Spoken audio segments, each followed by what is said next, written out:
ہمارا دین حق ہے، ہمیں پیش کرنا نہیں آیا، تو لوگ مسلمان ہو کے اسلام سے باغی ہو گئے۔ اور شیطان کو پیش کرنے کا طریقہ آتا ہے، تو اس نے اتنی خوبصورتی سے اپنی بات کو پیش کیا کہ ڈاکٹر بھی جھوٹ بول رہا ہے، عالم بھی جھوٹ بول رہا ہے، تاجر بھی جھوٹ بول رہا ہے، ذمہ دار بھی جھوٹ بول رہا ہے، سیاستدان بھی جھوٹ بول رہا ہے، ریڈی والے سے لے کر بادشاہ وقت تک سب جھوٹ کی تاریکی میں ڈوب چکے ہیں۔ قیامت کے دن شیطان کہے گا ما کان لی علیکم من سلطان، میں نے کوئی ہاتھ پکڑ کے شراب پلائی تھی، میں نے کوئی ہاتھ پکڑ کے قتل کروایا تھا، یا ڈنڈا اٹھا کے تو سے جھوٹ بلوایا تھا؟ الا ان دعوتکم، اس لفظ پہ ذرا آپ غور رکھیے گا، الا ان دعوتکم، میں نے تمہیں دعوت دی تھی۔ یہ شیطان کہہ رہا ہے۔ پہلے کفر کی طرف بھیجے جانے والے داعی نوح علیہ السلام 950 سال جب تھک گئے اور یہ خبر آ گئی لن یؤمن من قومک الا من قد آمن، اب اور کوئی ایمان نہیں لائے گا، تو میرا اللہ فرما رہا ہے کہ میں نے حق اور باطل کو اتنا واضح کیا ہے کہ وہ کمزور آنکھ والا بھی دیکھ چکا ہے۔ اب فمن شاء فلیؤمن ومن شاء فلیکفر، اب تیرے ارادے پر فیصلہ ہے، تو چاہے گا تو میرا بن جائے گا، چاہے گا تو شیطان کا بن جائے گا، چاہے گا تو میرے دین کا خریدار بنے گا، چاہے گا یہ چند کوڑیوں پہ بک جائے گا، یہ چند دنوں کی زندگی، چند کوڑیاں، چند اینٹوں کے گھروندے، ان پہ بک جاؤ گے، اور چاہو گے تو جنت کے خریدار بن جاؤ گے، اللہ کو راضی کرنے والے بن جاؤ گے۔ من المؤمنین رجال صدقوا ما عاهدوا الله علیہ فمنهم من قضى نحبہ ومنهم من ينتظر وما بدلوا تبدیلا۔ اللہ تعریف کر رہا ہے، میرے کچھ بندے ہیں اور آتے رہیں گے جو ان کو نہ کوئی خرید سکے گا، نہ کوئی ان کی قیمت لگا سکے گا، نہ وہ میرے خلاف کوئی قدم اٹھائیں گے، وہ مجھ سے کیے ہوئے عہد کو نبھا جائیں گے۔ تو انسان چونکہ پیپر دے رہا ہے، تو اس لیے بازار میں دو سودے ہیں، ایک باطل وہی ہے، ایک حق وہی ہے، ایک حق کی دعوت ہے، ایک باطل کی دعوت ہے، دونوں اپنی دعوت میں فنا ہیں، فنا فی التبلیغ، حق کی دعوت والے بھی، باطل کی دعوت والے بھی۔ شیطان کہتا ہے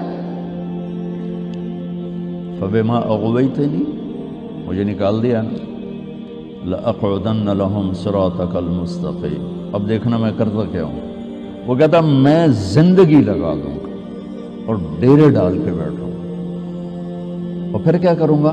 ثم لآتینہم من بین ایدیہم ومن خلفہم وعن ایمانہم وعن شمائلہم ولا تجد اکثرہم شاکرین، پھر میں چوطرفی جنگ لڑوں گا، سامنے سے وار کروں گا، پیچھے سے وار کروں گا، دائیں طرف سے وار کروں گا، بائیں طرف سے وار کروں گا، پھر دیکھ لینا ڈاکٹر ہو یا تاجر ہو، کوئی تیرا بنے گا، باقی سارے میرے ہی چیلے ہوں۔ سامنے سے وار کروں گا کیا مطلب ہے؟ سامنے آخرت ہے، میں کہوں گا ہے ہی کوئی نہیں، اربوں انسان کہیں گے ہے ہی کوئی نہیں، اور کچھ کہیں گے ہے، لیکن ومن خلفہم، پیچھے دنیا ہے، ہر سانس مجھے آخرت کی طرف قریب کر رہا ہے، دنیا سے دور کر، دنیا میرے پیچھے ہے، آخرت میرے آگے ہے۔ تو جو آخرت کو مان جائیں گے ان کو کیا کروں گا؟ ومن خلفہم، دنیا اتنی خوبصورت دکھاؤں گا کہ نہ جنت کے شوق رہیں گے نہ جہنم کے خوف رہیں گے، جنت کو مانیں گے شوق نہیں ہوگا، جہنم کو مانیں گے خوف نہیں ہوگا، اللہ کو جانیں گے اس کے لیے عشق و محبت کے راستے طے کرنے کا ذوق نہیں ہوگا، سلیقہ نہیں ہوگا، رسالت کو مانیں گے اتباع کا شوق نہیں ہوگا۔ ومن خلفہم وعن ایمانہم وعن شمائلہم، ایمانہم کیا ہے؟ کچھ لوگ ہوں گے نہ آخرت کو بھلائیں گے نہ دنیا کے چکر میں آئیں گے، نیکی پر جمیں گے، تو کیا خیال ہے شیطان ان کو چھوڑ دے گا؟ نہیں، ان کے لیے اس کے پاس بہت خوبصورت ہتھیار ہے۔ وہ کیا ہے کہ ان کو نیکی کے تکبر میں پھنساؤں گا، نیکی کے تکبر میں پھنساؤں گا۔ وہ اوروں کے لیے آنکھیں پھاڑ کے عیب دیکھیں گے، اوروں کے عیب پکڑیں گے، اوروں کی کمیاں پکڑیں گے، اس پہ تنقیدیں کریں گے، تبصرے ہم تو اللہ کے فضل سے ایسے ہیں، اپنی تعریفیں کریں گے، اوروں کی کمیاں پکڑیں گے، یہ بھی اتنے ہی مردود ہو جائیں گے جتنا زنا کرنے والا اور شراب پینے والا مردود ہوتا ہے کہ میرے رب کو انسان کی عزت بہت پیاری ہے، انسان بطور انسان اللہ کا محبوب ترین نمونہ ہے اس کائنات کا، لقد خلقنا الانسان فی احسن تقویم۔ تو اس طرف سے وار کرنے کا کیا مطلب ہے؟ بہت بڑا طبقہ ہے، پردہ دار عورت جا رہی، سامنے بے پرد نظر آئے گی، شیطان فوراً حقارت میں ڈال دے گا، ویکھو انہیں شرم ہی نہیں آمدی۔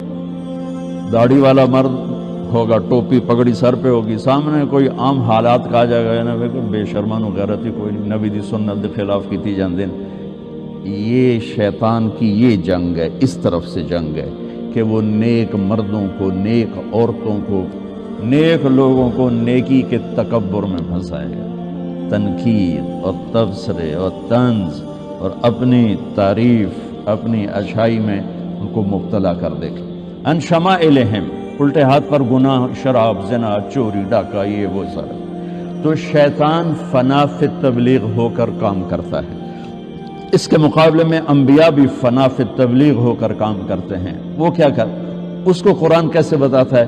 رب انی دعوت قومی لیلا ونہارا، لیلا ونہارا، یہ وہی ہے لأقعدن، جیسے شیطان چوکڑی مار کے بیٹھتا ہے تو اللہ تعالیٰ کہ نبی نوح پہلے نبی ہیں کفر کی طرف، وہ کہہ رہے ہیں اے اللہ میں نے بھی 950 سال نہ دن دیکھا نہ رات، تیری طرف پکارا۔ وَإِنِّي كُلَّمَا دَعُوتُهُمْ لِتَغْفِرَ لَهُمْ، نبی دعوت کیوں دیتا ہے؟ شیطان دعوت کیوں دیتا ہے؟ انما يدعو حزبه ليكونوا من اصحاب السعیر، شیطان دعوت دیتا ہے کہ لوگ جہنم میں چلے جائیں، اور نبی دعوت دیتا ہے لِتَغْفِرَ لَهُمْ، کہ اللہ انہیں معاف کر کے جنت میں ڈال دے۔ شیطان کی دعوت کا مقصد جہنم میں ڈالنا ہے، اور انبیاء کی دعوت کا مقصد جنت تک پہنچانا ہے اور اللہ تعالیٰ کی رضا تک پہنچانا ہے۔